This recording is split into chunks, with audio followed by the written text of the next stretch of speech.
저라고 부르는 의사가 의사!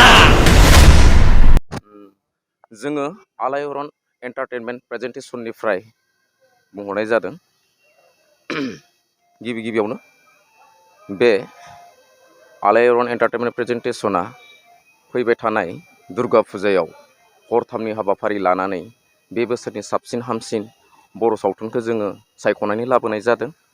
ओंखायनो बै हरथामनि हाबाफारियाव जोंनि दिमाकुसि हालामनि रायजो राजा नोंथांमोनखौ खावलायहरनाय थाबाय जाहाथे बयबो फैनानै बै 21 आरो 23 खालाराव बे समायना रमायना मेहेरगोनां बर' सावथुनखौ जोंनि दिन्थिफुंनायाव बयबो जोंखौ मदद खालामो।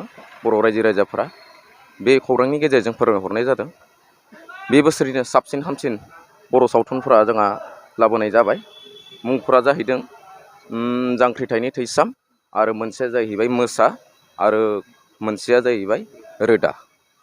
ओंखायनो बै हरथामनि हाबाफारियाव बयबो गावबा गावनि गोसो आरो गोरबोजों बयखौबो जोंनि बानजायनायाव बयखौबो फैनानै नायफैनो थाखाय गुरै खावलायहरनाय थाबाय। हेफाजाब आरो थुलुंगानायजोंनो जोंनि बे सावथुना मोजाङै बारलांगोन आरो गासैबो जोंनि फिल्म बानायग्रा सावथुननि प्रडिउसार डाइरेक्सन खालामग्रा मानगोनां बिथां एक्टर एक्ट्रेस बिथांमोनाबो थुलुंगा मोनथों। बेखिनियावनो जोङो बुंनानै दोनथ'नाय जाबाय। फरायनो लुगैबावदों दि जोंहा बे हरथामनि हाबाफारियाव नोंथांमोननि टिकेटनि सुजुग आरो सुबिदाखौ जोङो बुंनानै होखासिगोन।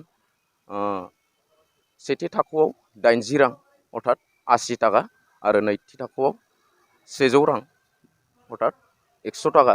ओंखायनो गासै रायजो राजानि सुजुग आरो सुबिदाखौ नायनानै बेखिनि टिकेटनि बेसेनखौ खालामनाय जादों। जोंनिया जायगाया जाहैबाय दिमाकुसि हाथाइसालियावनो। बै हरथामनि हाबाफारियाव फैनानै बयबो आलो गोजोनै नायफैनो थाखाय रायजोफोरखौ खावलायहरनाय थाबाय। नोंथाङा गावनि फेभरेट श' नायनायाव स्ल' इन्टारनेट स्पिडनि थाखाय बानायफैबाय नामा? गोजोननि नोगोर क'क्राझाराव नोंथांमोननि थाखाय आर'नाइ टेक्न'लजिसआ लाबोदों high speed fibre optic broadband plans. मात्र 399 रां पार मान्थआवनो नोंथांमोना आनइन्टाराप्टेड स्ट्रिमिं, गेमिं, आपल'ड, डाउनल'ड आरो ब्राउजिं खालामनो हागोन। आबुङै मिथिनो थाखाय गाहायाव होनाय वेबसाइटआव नायनो हागोन आरो नैबे जामबुं नम्बराव जगाजग खालामनो हागोन।